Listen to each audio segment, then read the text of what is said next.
दोस्तों, मैं अभिनव नेगी आप सबका स्वागत करता हूं बायजूस एग्जाम प्रेप पे। एसएससी जेई 2023 का फाइनल रिजल्ट आ चुका है। लगभग दोस्तों एसएससी जेई का एग्जाम 5,60,000 बच्चों ने रजिस्टर किया था, फॉर्म फिल किया था, जिसमें से सिर्फ 3,10,000 बच्चे ही टीयर 1 के लिए अपीयर हुए थे सिविल, मैकेनिकल, इलेक्ट्रिकल में। 3,10,000 बच्चों ने अपीयर किया था एग्जाम में। और दोस्तों फाइनली CBT 1, CBT 2 दोनों ही एग्जाम होने के बाद फाइनल रिजल्ट अब से चंद मिनट पहले आपके पास आ चुका है। और मैं इस सेशन में आपको कट ऑफ कितनी गई है वो भी बता दूंगा सिविल, मैकेनिकल, इलेक्ट्रिकल के लिए। और ये कट ऑफ इसलिए भी बहुत इंपॉर्टेंट हो जाती है क्योंकि पहली बार एसएससी जेई ने एक अलग पैटर्न में एग्जाम लिया था। वो अपडेटेड पैटर्न भी मैं बता देता हूं, और वो उस अलग पैटर्न के लिए कितना कट ऑफ आने वाले सालों में जा सकता है तो एक टेंटेटिव आइडिया हमको मिल जाएगा। तो सबसे पहले वो सारे छात्र और छात्राओं जिनका फाइनल सिलेक्शन में हो चुका है, बहुत बहुत आपको बधाई। और जिन बच्चों का कुछ मार्क्स से रह गया है दोस्तों, सबसे पहले तो लाखों बच्चों में, अब हजारों बच्चों में आए थे पेपर 2 के लिए, वो आना ही अपने आप में एक ये बात दर्शाता है कि आपने मेहनत की थी, आप में पोटेंशियल है दोस्तों।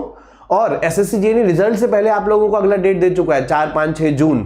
तो यदि आप उस समय पेपर 1 क्लियर किए थे और कुछ मार्क्स से पेपर 2 रह गए, इसका मतलब आप एक पोटेंशियल कैंडिडेट हैं और with little more effort in the right direction आप जरूर इस समय क्लियर करेंगे। और एक कॉम्पिटिशन एग्जाम का एक हार्श रियलिटी है, हम कितना भी अच्छा पढ़ा लें या बच्चे कितना भी मेहनत करें, अल्टीमेट सिलेक्शन ये एक हार्श रियलिटी है, या इसको सैड ट्रूथ कह दीजिए कि उतने ही बच्चों का होना है जितने बच्चों का सीट है। तो टोटल 1300, लगभग 1370 बच्चों का फाइनल सिलेक्शन आपके पास हुआ है।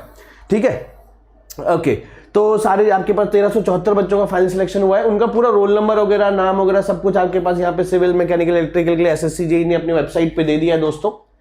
ठीक है, अगर मैं बात करूं कट ऑफ की, तो देखो सबसे पहले मैं आपको एक बार थोड़ा सा ना, जो बच्चे इस चैनल के लिए नए हैं, थोड़े से मैं बता दूं कि एसएससी जेई का नया वाला पैटर्न क्या है। ठीक है, उसके बाद कट ऑफ भी बताऊंगा। ठीक है, अभी जो अपडेटेड पैटर्न है ना दोस्तों, उसमें क्या है कि पहले CBT 1 होगा या पेपर 1 होगा, जहां पे आपके पास 50 मार्क्स का जनरल इंटेलिजेंस आएगा, 50 का जनरल अवेयरनेस आएगा और 100 का टेक्निकल आएगा। जो सिविल के बच्चे हैं तो सिविल का 100 देंगे, जो मैकेनिकल के हैं तो मैकेनिकल का 100 मार्क्स देंगे, जो इलेक्ट्रिकल के तो इलेक्ट्रिकल का 100 मार्क्स देंगे। टोटल 200 मार्क्स का आपके पास यहाँ पर चीजें रहेंगी, जहां पर नेगेटिव मार्किंग आपके पास 1/4 रहती है, -1/4। इस 200 मार्क्स से कुछ कट ऑफ जाएगी, जो सिविल के लिए लगभग अनरिजर्व के लिए 108 कट ऑफ भी आपको दिखा दूंगा, 108 गई थी, 110 गई थी।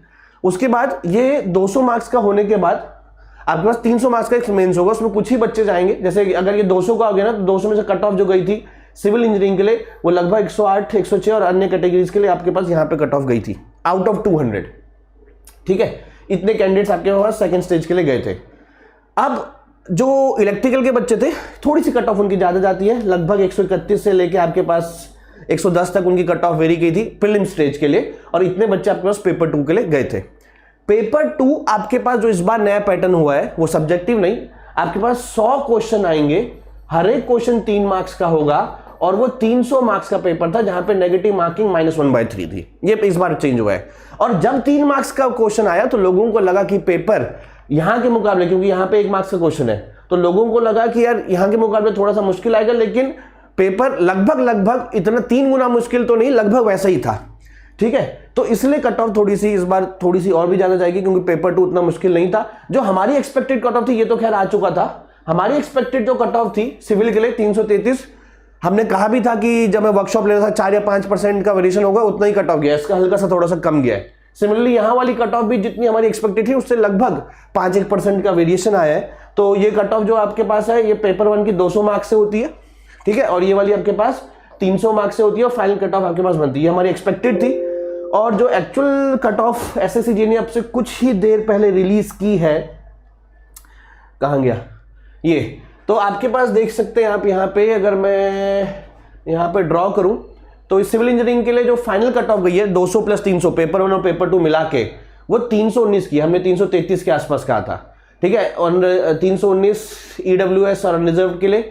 ओके, और बाकी आपके पास ये टोटल कट ऑफ देख सकते हैं, तो लगभग आपके पास जो हमने कही थी लगभग उतनी ही कट ऑफ आपके पास गई है। अलग अलग कैटेगरीज के अलग अलग है, अनरिजर्व के 325 गई है, या ओबीसी के लिए 319 गई है, इतनी सारी जितनी वैकेंसी उन्होंने अनाउंस की थी उतनी फिल हो गई। टोटल आपके पास लगभग 1370 बच्चे सिलेक्ट हुए। ठीक है, तो ये कट ऑफ आपके पास सिविल इंजीनियरिंग की आउट ऑफ 500 मार्क्स। ठीक है, पेपर 2 का आपके पास ये कट ऑफ आपके पास रखा गया है। ठीक है, ये आपके पास डिटेल्स ऑफ लास्ट कैंडिडेट है। ठीक है, ये आपके पास डिटेल ऑफ लास्ट कैंडिडेट जो सिलेक्ट हुआ है ना, उस कैटेगरी में कहीं मैंने पढ़ा था, कैटेगरी ब्रेकअप इज गिवन और with the total marks obtained by last candidate. ठीक है, इन द गिवन कैटेगरी, तो वो आपके पास कट ऑफ ही हो गया एक तरीके से। अब जब मैं मैकेनिकल इलेक्ट्रिकल की बात करूँ ना, तो 500 में से जो कट ऑफ गई है अलग अलग कैटेगरी के लिए 402, एससी के लिए 379, 363 है, ओबीसी के लिए 402, 404, तो आपके पास कट ऑफ क्योंकि थोड़ी नंबर ऑफ सीट्स कम थी तो कट ऑफ यहाँ पे जो टोटल 200 प्लस 300 गई है, तो आपके पास कट ऑफ यहाँ पे टोटल 500 में से लगभग 400, 379 या अलग अलग कैटेगरी 369 ऐसे गई है। ठीक है, मैं सिविल के लिए फिर से आपको दिखा दूं, यह डॉक्यूमेंट आप ले भी सकते हैं, ऐसा नहीं कि मैं कहीं से जुगाड़ करके लाया हूं। एसएससी की वेबसाइट पे सारे डॉक्यूमेंट अवेलेबल है। यहाँ पे 500 में से थोड़ी सी क्योंकि सीट्स नंबर ऑफ ज्यादा है तो 319, 293 अलग अलग कैटेगरी के, अनरिजर्व के लिए 325, ऐसा आपके पास टोटल कट ऑफ यहाँ पर गई है। और ये अच्छा एक और चीज, एक चीज मैंने अभी तक नहीं बताई, ये अलग अलग कोड्स के लिए। ठीक है, ये बी वाले कोड के लिए, बी पता नहीं कुछ होगा, सीडब्ल्यूडी, ईडब्ल्यूएस कहीं पे कुछ होगा कोड, वो बी वाले कोड के लिए। ठीक है, तो अलग अलग कोड के लिए कट ऑफ है भाई। किसी वाले कि आप देख सकते हैं वहां पे कोड के अनुसार बी वाले कोड जो भी है, सीडब्ल्यूडी अब दिखा दूंगा आपको, सीडब्ल्यूडी एमईएस, वहां पे अनरिजर्व के लिए 325 गई है। किसी और के लिए आपके पास अनरिजर्व में कट ऑफ और कम भी गई होगी। ठीक है, अनरिजर्व में कहीं पे 346 भी गई है, मे बी सीडब्ल्यूडी वो। ठीक है, तो अलग अलग कैटेगरी का कट ऑफ है। पोस्ट कोड वो डिपेंड, आपको नीचे देखना पड़ेगा कि कौन सा भाई कौन सा वाला है। ठीक है, ए कौन सा है, बी कौन सा है, सी कौन सा है, ये देखा।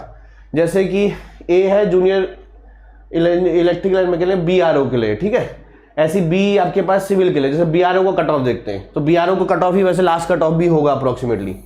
बी सिविल में क्या है, बी सिविल में क्या है, बीआरओ। अच्छा, तो ये सबसे कम वाले कट ऑफ है ये बीआरओ के। तो बीआरओ मतलब फाइनल सिलेक्शन, लास्ट जनरली बच्चे बीआरओ ही फिल करते हैं, तो वहां पे 325 कट ऑफ गई है। ऐसी सपोज मैं सीपीडब्ल्यूडी के लिए देखता हूँ 500 में से सिविल के लिए। ठीक है, CPWD, central public work department, civil के लिए कोड नेम डी है। ठीक है, तो कोड नेम डी है, तो कोड नेम डी पे आपके पास जो सीपीडब्ल्यूडी में अनरिजर्व्ड की कट ऑफ गई है 346। ठीक है, एससी कट ऑफ 313, इस तरीके से ओबीसी कट ऑफ 339 गई है। तो आप ये कट ऑफ देख सकते हैं दोस्तों।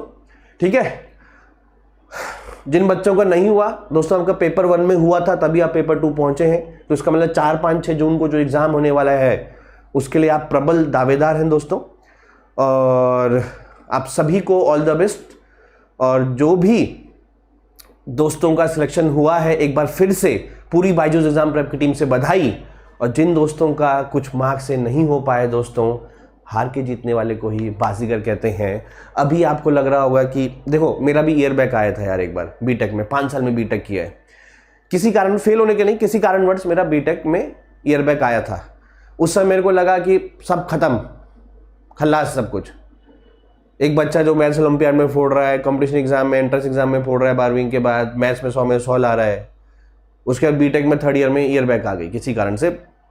कोई फेल होने का कारण नहीं था, कोई और कारण थे हमारे पास। तो लगा मेरे को सब खत्म है। अगर मेरा शायद ईयर बैक नहीं आया होता तो, क्योंकि उस समय तक मैं गेट का प्रिपरेशन नहीं कर रहा था, तो मैं 4th ईयर में प्रिपरेशन नहीं कर रहा था, प्लेसमेंट ले लेता, कहीं और चले, कहीं प्लेस हो जाता था। क्योंकि मेरा ईयर बैक आया, 1 साल खाली था, मैंने कोचिंग करी और फाइनली गेट में 64 रैंक आया, एमटेक आईआईटी दिल्ली से किया, तो वो मेरे कैरियर को लिए एक एनहेंसमेंट हो गया, मेरे प्रोफाइल के लिए, मेरे एजुकेशन प्रोफाइल के लिए एक एनहेंसमेंट हो गया। तो कभी कभी कुछ चीज़ होती है, उस समय आपको लगता है कि थोड़ा सा दिक्कत हो गया, लेकिन इवेंचुअली अगर आप मेहनत करेंगे दोस्तों, उस टाइम को सही यूटिलाइज करेंगे, तो आगे जाके वो प्रोडक्टिव आउटपुट में ज़रूर आएगा दोस्तों। ठीक है, हालांकि मैं अब वो अचीव कर लिया गेट का रैंक, तो मेरे लिए कहना आसान है, आपको सुनने में शायद अभी उतना ज़्यादा रिलेट ना करें, लेकिन जब आप मेहनत करेंगे और करेंगे ना, तब कहेंगे हाँ यार उस दिन हमारा रिजल्ट अच्छा नहीं आया था, अभिनव सर ने ये बात कही थी, हमको उस समय बात जमी नहीं, लेकिन बात सही थी यार। ठीक है, ओके दोस्तों, तो डिस्क्रिप्शन बॉक्स में एक लिंक दे रखा होगा, अभिनव नेगी नाम से आपके पास लिंक दे रखा होगा, वहाँ पे आप आ सकते हैं। ठीक है, वहाँ पे हमारे पास ये सेशन अभी 8:30 बजे होने वाला है। ठीक है, डिस्क्रिप्शन बॉक्स में ना हर वीडियो, जैसे इस वीडियो के डिस्क्रिप्शन बॉक्स पे ये लिंक है, ऐसे ही आपके पास इस वाली वीडियो के डिस्क्रिप्शन बॉक्स में लिंक होगा जहां से आप बायजूस एग्जाम प्रेप के पेपर लोड कर सकते हो, सारी कट ऑफ नोट्स और सारी चीजें आप वहां से ले सकते हैं। ठीक है, तो वीडियो को एक बार सारे दोस्तों को शेयर कर देना ताकि वो कट ऑफ जान पाए, जो भी हमारे भावी एस्पिरेंट्स हैं। और हमारी पूरी AJE की टीम है, आप उस चैनल को सब्सक्राइब करके अपने प्रिपरेशन को एनहेंस भी कर सकते हैं। Thank you guys, take care.